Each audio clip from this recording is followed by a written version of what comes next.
Shri Venkateswara gold తాకట్టులో ఉన్న మీ బంగారాన్ని విడిపించి కొనబడును.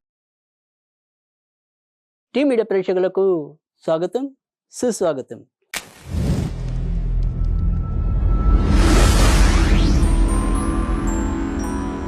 దినదర్శిని కార్యక్రమంలో ఆగస్టు 20వ తారీఖు బుధవారం పంచాంగం, ఫలితాలు, పరిహారాలు, ప్రత్యేకతలు ఇటువంటి ఎన్నో విశేషాల సంగమమే ఈ యొక్క దినదర్శిని కార్యక్రమం. మరి ఈరోజు సూర్యోదయం అనేది ఉదయం 6:04 ఉంటుంది.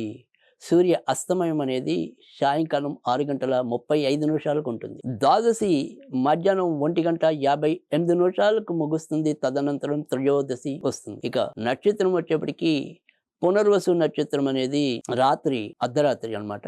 అర్ధరాత్రి 12:28 వరకు, అంటే తెల్లవారితే 21వ తారీఖు వరకు. తదనంతరం పుష్యమి నక్షత్రం ఉంటుంది. ఇక యోగం విషయం, దినసరి యోగాల్లో సిద్ధి యోగం అనేది సాయంకాలం 6:14 వరకు ఉంటుంది. తదనంతరం వ్యతిపాత యోగం. ఇక బ్రహ్మముహూర్తం అనేది తెల్లవారుజామున 4:32 ప్రారంభమై 5:18 ముగుస్తుంది. విజయ ముహూర్తం ఎప్పట్లాగానే మధ్యాహ్నం 2:25 ప్రారంభమై మధ్యాహ్నం 3:15 ముగుస్తుంది. ఇక దినసరి యోగాలతో పాటు అప్పుడప్పుడు ప్రత్యేక యోగాలు కొన్ని ఉంటూ ఉంటాయని మనం చెప్పుకుంటూ ఉంటాం. అలా ఈరోజు మాతంగ యోగం అనేది అర్ధరాత్రి 12:28 వరకు ఉంటుందన్నమాట. ఇక వర్జించవలసిన విషయాల్లోకి వస్తే, వర్జం అనేది మధ్యాహ్నం 12:47 ప్రారంభమవుతుంది. మధ్యాహ్నం 2:20 ముగుస్తుంది. దుర్ముహూర్తం అనేది ఉదయం 11:54 ప్రారంభమై మధ్యాహ్నం 12:44 ముగుస్తుంది. ఇక రాహుకాలం అనేది కూడా మధ్యాహ్నం 12:18 ప్రారంభమై మధ్యాహ్నం 1:52 వరకు ఉంటుంది. ఇక ఇప్పుడు మనం తారాబలం కనుక చూసుకున్నట్టయితే, ఈరోజు పూర్తిగా మనకి పునర్వసు నక్షత్రం అనేది ఉంటుంది కనుక ఈ నక్షత్రం ఎవరెవరికి అనుకూలం అనేది చూసుకుంటే, మేష రాశిలో భరణి నక్షత్రం వారికి అనుకూలం. వృషభ రాశి విషయానికి వస్తే కనుక రోహిణి నక్షత్రం వారికి అనుకూలం. మిథున రాశి విషయానికి వస్తే కనుక కేవలం ఆరుద్ర నక్షత్రం వారికి అనుకూలం. కర్కాటక రాశి విషయానికి వస్తే కనుక పుష్యమి అలాగే ఆశ్లేష ఇద్దరు నక్షత్రాలకి కూడా అనుకూలమే. సింహరాశి విషయానికి వస్తే కనుక కేవలం పుబ్బ నక్షత్రానికి అనుకూలం. కన్యారాశిలో కూడా కేవలం హస్త నక్షత్రానికి అనుకూలం. తులారాశిలో కూడా కేవలం స్వాతి నక్షత్రానికి అనుకూలం. అదే మరి వృశ్చిక రాశి విషయానికి వస్తే ఇటు జ్యేష్ఠ నక్షత్రం, అనురాధ నక్షత్రం ఇద్దరికీ అనుకూలమే. ధనుర్రాశి విషయానికి వస్తే కనుక కేవలం పూర్వాషాఢకి మంచిది. మకర రాశిలో కేవలం శ్రవణ నక్షత్రం, అదే కుంభరాశిలో కేవలం శతభిష నక్షత్రానికి అనుకూలం. ఇక చివరిదైన మీనరాశి విషయానికి వస్తే కనుక ఉత్తరాభాద్ర, రేవతి ఇద్దరికి కూడా అనుకూలమనే చెప్పాలి. ఇంకా మరి దినసరి ఏవైతే మరి ఫలితాలు ఉంటాయో ఆ ఫలితాల గురించి చూసుకుంటేనే ఈ రోజు మనకి మేషరాశి, ముందుగా మేషరాశి వారికి ఏదైనా సరే ధార్మిక కార్యక్రమాల్లో పాల్పంచుకుంటారు. శ్రద్ధాభక్తులతో ఏదైనా సరే పని చేయటం, పూర్తి చేయటం అనేది కూడా చేయగలుగుతారు. అదృష్టవశాత్తు ఎలాంటి ఇబ్బంది ఉన్నా కూడా దాని నుంచి బయటపడటం అనేది అయితే ఉంటుంది. మానసికంగా కొంత దృఢం కాగలగడానికి అవసరమైన కాలం వస్తుంది అని ఒక ఆశ మీకు మెదలడానికి అవకాశం ఉంది. వృషభ రాశి వారికి ఆరోగ్యపరంగా కొంత చికాకులు ఏర్పడచ్చు. ఇటు అజీర్తికి సంబంధించిన కానీ ఏవైనా సరే ఈ ఆహార వ్యవహారాల్లో కొంత ఇబ్బందులు పడడానికి అవకాశం ఎక్కువగా కనిపిస్తుంది. దూర ప్రయాణాలు చేయాలి అనుకుంటే కనుక సాధ్యం అవుతాయి.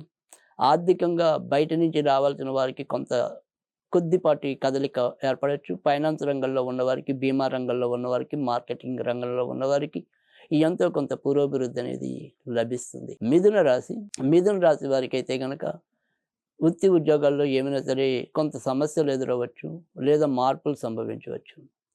భార్యాభర్తల మధ్య ఉండే చిన్న చిన్న చికాకులు కొంత తొలగడానికి పరిస్థితులు ఏర్పడుతున్నాయి. సంతానపరంగా అభివృద్ధి ఉంటుంది. ఇక మీదైన శైలిలో వ్యవహారాలన్నీ కూడా చాకచక్యంగా నిర్వహించగలుగుతారు. కర్కాటక రాశి వారికి ఈరోజు కూడా కొంత మనసు పరిపరి విధాల పోవటం అనేది అయితే కనిపిస్తుంది. ఆధ్యాత్మిక భక్తి కార్యక్రమాల్లో పాల్పంచుకోవటం అనేది కూడా సంభవించవచ్చు. ఇక నాన్నగారు అటువైపు ఉండే బంధువుల ద్వారా ఏమైనా సరే కొత్త వార్తలు మీ సముఖానికి రావచ్చు. సింహరాశి వారికి అయితే కనుక ఈరోజు ఎక్కువ శాతం మంచి ఫలితాలు ఉన్నాయి.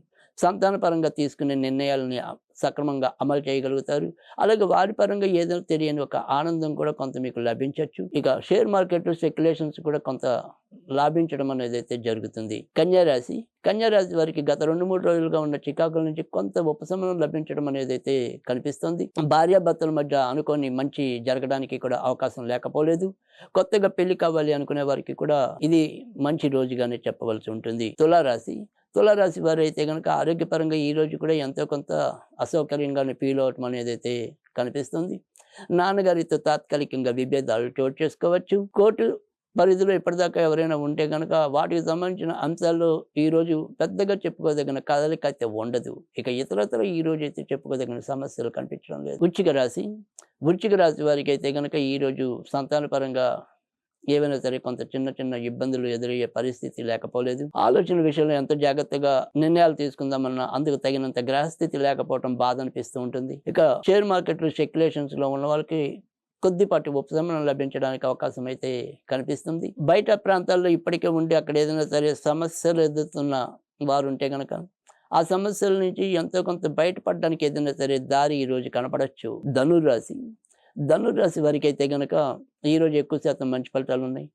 ముఖ్యంగా ఈరోజు చంద్రుడు వీరి యొక్క రాశ్యాధిపతి నక్షత్రంలో సంచరించడం వల్ల కూడా ఎలాంటి ఇబ్బందులు ఉన్నట్టు అటు శారీరకంగా కావచ్చు, మానసికంగా కావచ్చు, ఆర్థికంగా కావచ్చు, వాటన్నిటి నుంచి కూడా ఏదో కొంత బయటకు వచ్చే పరిస్థితి, కొంత ఆనందం కలిగించే అనుభూతి మీకు ఎదురు కావచ్చు. ఇతరులతో మీ యొక్క సంబంధ బాంధవ్యాలు మెరుగుపడతాయి. వ్యాపార పరంగా మీరు తీసుకునే నిర్ణయాలు అక్కడికి రావటం అనేది అయితే జరుగుతుంది. మకర రాశి వారికి ఇరుగు పొరుగు వారితో కొంతవరకు జాగ్రత్తగా ఉండాలి. అలాగే తోడ పుట్టిన వారితో కూడా ఏవైనా సరే కొంత మనస్పర్ధలు తాత్కాలికంగా ఎదురు కావచ్చు. పుణ్య కార్యాచరణలో పాల్గొంటారు. ఇతరులతో మీ యొక్క సంబంధ బాంధవ్యాల విషయంలో మాత్రం కొంత జాగ్రత్తగా ఉండటం అనేది అవసరం. కుంభరాశి వారికి అయితే కనుక చేపట్టిన ఏ పని అయినప్పటికీ కూడా ఈ రోజు కూడా అంతంత మాత్రమైన విజయాలతో ముందుకెళ్ళటం అనేది అయితే ఉంటుంది. అయితే గత 2 రోజులతో పోలిస్తే ఎంతో కొంత ఊరట లభించడం కానీ, ఒక పెద్దవారి యొక్క సహాయ సహకారాలతో మీ యొక్క మనసు బాతుకు మారడానికి ఏదైనా సరే ఉపశమనం లభించడానికి అవకాశాలు ఎక్కువగా ఉన్నాయి. శారీరక శ్రమ ఎక్కువ ఉన్నప్పటికీ కూడా ఆర్థికంగా కొంత వెసులుబాటు రావటం అనేది అయితే కనిపిస్తుంది.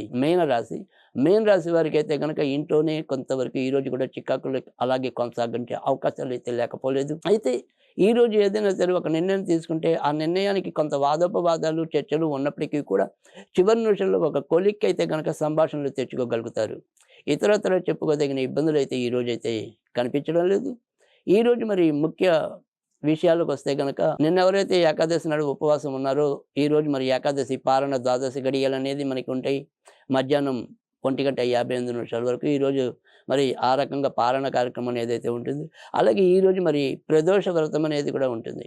అయితే ఈరోజు మరి ఏదైనప్పటికీ కూడా బుధవారంతో కూడిన పునర్వసు నక్షత్రం అనేది శ్రీరాముల వారికి అత్యంత ప్రీతికరమైన రోజుగా మనం చెప్పాల్సి ఉంటుంది. కనుక శ్రీరాముడికి ఈరోజు ఏదైనా సరే మనం పానకం, వడపప్పు, తేనె నివేదన చేసినట్టయితే మంచి ఫలితాలు రావటం అనేది అయితే ఉంటుంది. ఇక ఈరోజు మనం ఏదైనా సరే చదువుకోవాలనుకుంటే ఓం శ్రీరామ జయ రామ జయ జయ రామ అనేది చదువుకున్నట్టయితే కనుక చాలా మంచి ఫలితాలు ఉండటం అనేది కూడా జరుగుతుంది.